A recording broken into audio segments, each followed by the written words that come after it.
اليوم غادي نوجد معكم البهله بطريقه واعره ولذيذه بزاف. خديت المقادير من عند الاخت تمازيغ، غنخليها لكم في صندوق الوصف. على بركه الله غادي ناخذوا كاس ونص الزيت اللي غادي نضيفوا ليه اوسي كاس ديال ولا نص كاس بلوتو ديال الزبده، جوج معالق كبار. المقادير غنخليهم لكم اكزاكت في صندوق الوصف. غادي نزيدوا هنايا السكر اللي غادي نحاولوا اننا نخدموا. عندنا كاس ونص ديال السكر، ماشي سكر كلاصي، سكر عادي خشن. غادي نحاولوا اننا نحركوا هذاك الزيت والزبده والسكر حتى هذه هي القاعده ديال اي حلوه، تتبداو بالزيت والسكر هما الاولين. الا كان البيض تضيفوه، هنا راه ما كاينش البيض. الوغ تخدموا مزيان. هذيك الطريفات ديال الزبده راه ما دابوش، مي معليش غادي نحرك مزيان بيديا. بغيتو تستعنوا بفويط لكم الاختيار. غادي نضيفوا داك كاس ديال اللوز مهرمش اللي كنا حمرناه من قبل وهرمشناه، ضروري يكون مهرمش. تيجي لذيذ بزاف هاد الحلوه، فريمون روعه. تديروا كاس ديال الجلجلان اللي حتى هو عامر، وهذا هو السر، هو فلون ديال كراميل. غادي ديروا واحد ساشيه وحده ديال فلون كراميل وغادي تحركوا الكل، ولكن ردوا البال من ديروها في الفران راه دغيا تطيب، خصكم تبقاو حداها. راه حتى الاخت تمازيغ اللي خديت من عندها الفيديو حتى هي قالت بان راه خصكم تبقاو حداها سينو تتحرق. وفعلا جوج خمارات واقتصاديه، راه زعما ما فيهاش المقادير وتتخرج لكم تبارك الله. يعني تتخرج لكم لا كونتيتي. تنحركوا هنا تنضيفوا الدقيق.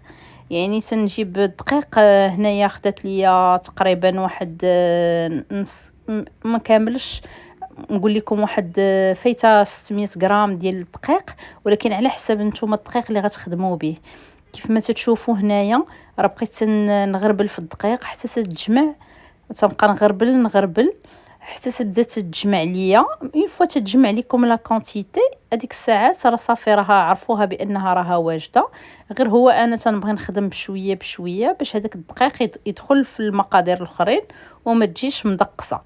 هذا هو السر الوحيد اللي كاين. نتوما غتبقاو غاديين بحال هكا تضيفوا بالدقيق.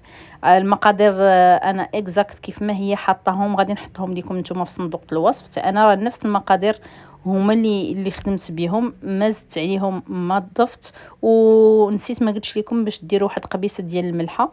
ضروري، حنايا المغاربه معروفين تنديروا اي حاجه تنديروا فيها قبيصه الملحه. وتتبقاو غاديين تتجمعوا في العجينه ديالكم حتى تبدا تتماسك. هنا هانتوما بدات تتماسك ليا العجينه.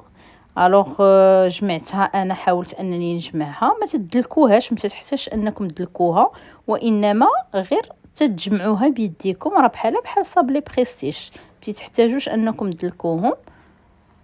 وتتبقاو تجمعوا في ديك غريبه. هنايا راه صافي، يعني الشكل ديالها تيوحي بانها راها موجوده. يعني غادي نجمعها، غادي نحطها دو كوتي. ها نتوما شوفوا، تاخذوا واحد شويه تتكوروها الا بانت لكم راها متناسقه ومنسجمه مع بعضياتها. هانتوما بحال هذا الشكل هذا عرفوها بصافي راه سي بون، يعني راها واجده. صافي تتبقاو غاديين تديروا كويرات صغار حجم مقاد قد. من الافضل انكم ديروا حجم متوسط، هي راه تزيد تفيض وتتشقق من الفوق. تتبقاو غاديين بهذه الطريقه هذه حتى تتكملوا لا كونتيتي اللي عندكم. وانتم من الاحسن ديروا نيشان في اللاطانه، حيت كان الفران ديجا عامر. دونك تنحط في القصريه عاد تنعاود نحط، يعني خدمه معاوده ولكن الغالب الله هادشي اللي كاين. كنت بغيت نشاركها معكم قبل العيد، ولكن ما حالفنيش الحظ صراحه. عندي مشكله في الانترنت، ما عرفتش. تنبقى غاده بحال هكا تنكور في ديك الكويرات ديال الغريبه حتى تنكمل لا كونتيتي. وتنجيب الطاوه ديالي اللي تكون غادي تدخل الفرن. تنكون قطعت بابي كويسون باش ما تلصقش ليا. انا تنستعمل بابي كويسون. تنجي تنحطهم في الطاوه، تنحط لا كونتيتي كامله اللي عندي. تندخلهم لدرجه الحراره الفران ديجا كنت شعلته من قبل من التحت والفوق، ولكن ملي نبغي ندخلها غادي نشعل غير لتحت. وغادي ندير درجه الحراره 160 دوغري هي فاش طيبتها انايا. يعني 160 دوغري راها كافيه تبارك الله باش طيب لكم مزيان. وهنا بعد ما تكونوا دخلتوهم الفرن وخرجتوهم، هذه هي البهله. تنقول لكم الا عجباتكم خليو لي شي كومونتير. تنقول لكم مع السلامه ونتلاقاو في فيديو جديد. ما تنساوناش من الدعم والاشتراك. بسلامه.